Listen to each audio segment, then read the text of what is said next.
Assalamualaikum warahmatullahi wabarakatuh. Perkenalkan, nama saya Olivia Rizka Adinda dari kelas B dengan NIM 2288250108. Akan mereview buku yang berjudul tentang pengantar ilmu sejarah, khususnya pada bab 1. Dalam bab ini, penulis menjelaskan beberapa poin penting. Pertama yaitu istilah yang memakai kata sejarah sangat luas, mulai dari guru sejarah, pegawai sejarah, pencatat sejarah, pelaku dan saksi sejarah, hingga peneliti dan penulis sejarah. Kedua, pengertian sejarah secara negatif. Sejarah bukanlah mitos, bukan juga filsafat. Karena mitos tidak jelas waktunya dan sering tidak masuk akal. Sejarah juga bukan filsafat, sebab filsafat bersifat abstrak, sedangkan sejarah konkret. Selain itu, sejarah bukan ilmu alam, karena sejarah menekankan keunikan peristiwa, bukan hukum umum. Sejarah juga berbeda dengan sastra, sebab sejarah harus berdasarkan fakta, objektif, dan detail. Ketiga, pengertian sejarah berdasarkan secara positif.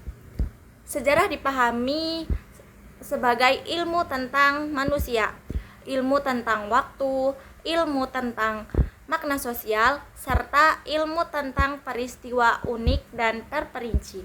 Dalam dimensi waktu, sejarah mempelajari perkembangan, kesinambungan, pergaulan, dan perubahan. Terakhir, definisi sejarah menurut Kunto Wijoyo. Sejarah adalah konstruksi pada masa lalu berdasarkan fakta. Sejarah bebas memilih tema, tetapi tetap terkait pada fakta yang ada, seperti seorang dalang yang terikat pada wayang dan lakon. Jika dibandingkan dengan ilmu sosial lain, perbedaan sejarah terletak pada fokusnya pada dimensi waktu. Misalnya sosiologi berbicara tentang struktur masyarakat. Terus sedangkan sejarah menekankan perubahan dan kesinambungan dalam kurun waktu tertentu. Sejarah disebut ilmu tentang manusia karena seluruh pembahasan selalu dikaitkan dengan perkembangan, kesinambungan, dan perubahan yang terjadi pada masyarakat. Mengenai kedekatan sejarah dengan ilmu atau seni, sejarah lebih dekat dengan ilmu karena disusun melalui peneliti yang sistematis dan berdasarkan fakta.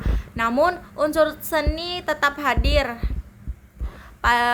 dalam cara penyajian cerita sejarah agar lebih hidup.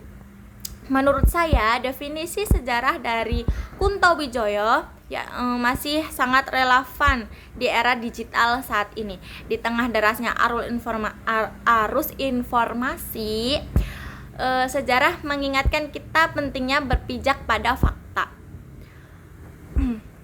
bukan sekedar opini atau mitos.